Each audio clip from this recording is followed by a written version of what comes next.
बच्चों, आज हम पढ़ते हैं महादेवी वर्मा द्वारा लिखित गीत का दूसरा भाग। पंथ हो अपरिचित, प्राण रहने दो अकेला, घेर ले छाया महाजन। आज कंजल अश्रुओं में रिमझिम लिया गिरा घन, होंगे नयन सूखे, तिल बुझे और पलक रूखे, आद्र चितवन में यहाँ सद बिंदुतों में दीप खेला। अब इसका हम पहले देखते हैं संदर्भ क्या है। प्रस्तुत पद्यांश महादेवी वर्मा द्वारा लिखित दीप शिखा नामक कविता संग्रह से लिया गया है। ये गीत का दूसरा भाग है। यहाँ इसका प्रसंग होगा कि महादेवी जी कहते हैं कि अपने लक्ष्य पर निरंतर आगे बढ़ती ही रहेंगी। यहाँ पर व्याख्या में कवित्री जी समझाना चाहती हैं कि हे साधक, साधना पथ अपरिचित है तो क्या हुआ, क्योंकि हर साधक का मार्ग अलग अलग है। जिस पर दूसरों का अनुभव काम नहीं आता उसे स्वयं अकेला ही चलना पड़ेगा।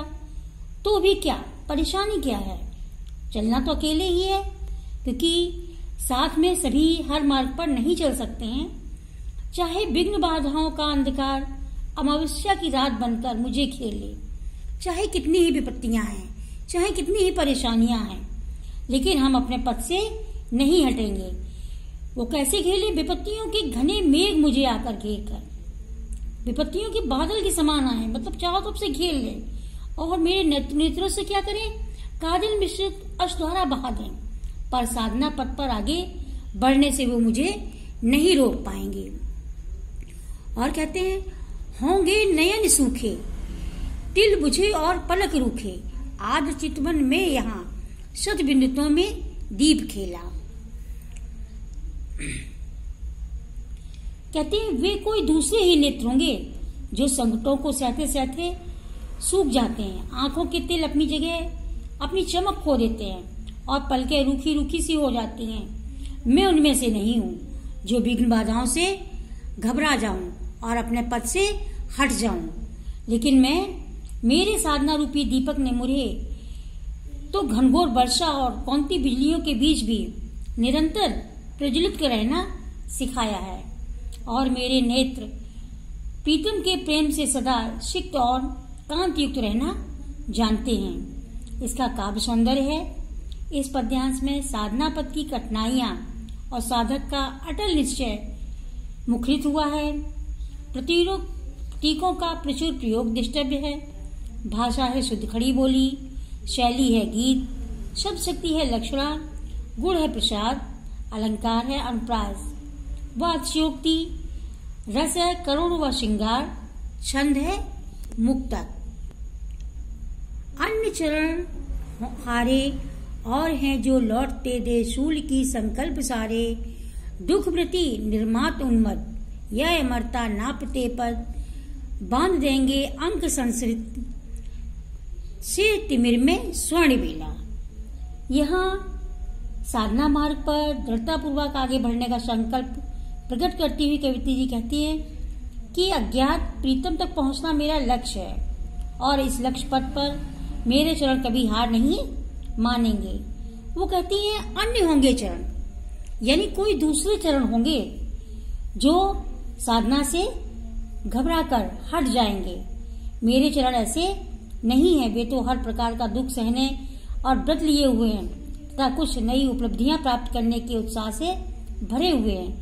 वे अमरता की दिशा में निरंतर अग्रसर हैं और अंततः संसार की गोद में छाए अंधकार को सुनहरे प्रकाश से भर देंगे, अर्थात लक्ष्य प्राप्ति की सफलता से निराशा के अंधकार को छिन्न भिन्न कर देंगे। यहाँ पर कवित्री जी ने आत्मनिर्भरता और साधक की दृढ़ता का प्रकाशन बड़ी सुंदरता से किया है।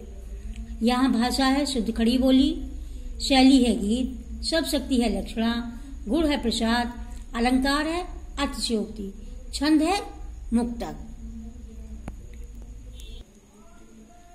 आगे कविता जी कहती हैं, दूसरी होगी कहानी, शून्य में जिनके मिटे स्वर, धूल में खोई निशानी, आज जिस पर प्रलय विस्मित मैं लगाती चल रही नित, मोतियों की हाट और चिनगारियों का एक मेला।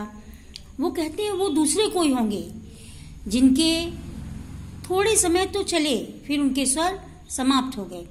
थोड़ी दूर तक धूल में उनकी निशानियां रहीं, लेकिन मिट गईं। आज जिस पर प्ले विस्मित, यानी आज जिस पर सभी आश्चर्यचकित हैं और सभी उसकी तरफ एक आश्चर्य रूप में देख रहे, हम उस संसार को अत्यंत आश्चर्य में देखते हुए मैं लगाती चल रही नित मोतियों की हाट और चिनगारियों का एक वेला। लेकिन मैं आगे निरंतर बढ़ते हुए, लोगों का दिखाते हुए या अपने मार्ग पर, साधना मार्ग पर आगे बढ़ते हुए मैं अपने हृदय में चिनगारियों को जलाए हुए हूँ, क्योंकि मुझे अपने लक्ष्य को पाना है और मुझे अपने लक्ष्य तक ऊपर जाना है। आगे है, हास का मधुदूत भेजो, रोज की भ्रू भंगिमा, पतझार को चाहे सजेजो, ले मिलेगा और अंचल अचंचल, भेद नाजल स्वप्न सत्तल, जान लो यह मिलन एकाकी, विरह में है दुकेला, पंथ हो अपरिचित, प्राण रहने दो अकेला। यहाँ अज्ञात प्रीतम की प्रसन्नता एवं क्रोधित होना या उसे एक तरह से गुस्सा होना उस पर स्वीकार करके महादेवी जी मन में सदैव उनके प्रति दृढ़ भक्ति भावना का तल्लीनता प्रकट करती हैं। हे प्रीतम, चाहे तुम अपनी प्रसन्नता का व्यंजक उल्लास में वसन भेजो, चाहे भौएं टेढ़ी करो, चाहे गुस्सा हो, चाहे सूचक पतझड़ मेरे पथ में सजे दो, मेरे लिए इसमें कोई अंतर नहीं पड़ेगा और दूसरे सपनों का सद्दल लेकर तुमसे मिलने कर ही आऊंगी। यह समझ लो कि हे प्रीतम, मेरी प्रेमी अकेला है किंतु विरह में दुकेला हो जाता है। भाव यह है कि मिलन के काल में प्रेमी और प्रेमिका दोनों अपने अपने में खोए रहते हैं, क्योंकि उन्हें विश्वास रहता है कि वे जब चाहे एक दूसरे से मिल सकते हैं, पर विरह में प्रिय के पास न रहने पर हर समय उसी का ध्यान रहता है। इसीलिए प्रेमी हर समय अपने प्रिय के साथ रहता है। इसी कारण विरह को मिलन से श्रेष्ठ बताया गया है। कवित्री जी कहती हैं, तुमने भौतिक तल पर मिलन का पद चाहे मेरा परिचित हो, किंतु मुझे इसलिए चिंता नहीं कि मैं उस पर अकेली चलती हूँ, मानसिक रूप से दुकेली हूँ, क्योंकि भावात्मक रूप में तुम मेरे पास और मेरे बने हुए हो। तो फिर चिंता किस बात की? तुम तो मेरे साथ हो, न इस प्रत्यक्ष में रूह करके अप्रत्यक्ष रूप में मेरे मन में हमेशा विराजमान हो, और मैं तुमसे मिलने के लिए आतुर हूँ। तो मेरे मन में तुम्हारे लिए ही निरंतर प्रेम है या निरंतर याद बनी रहती है। यहाँ पर काव्य सौंदर्य है, भाषा है शुद्ध खड़ी बोली, शैली है गीतात्मक, शब्द शक्ति है लक्षणा, गुण है प्रसाद, अलंकार है रूपक और रस है संयोग रस, छंद है मुक्तक छंद।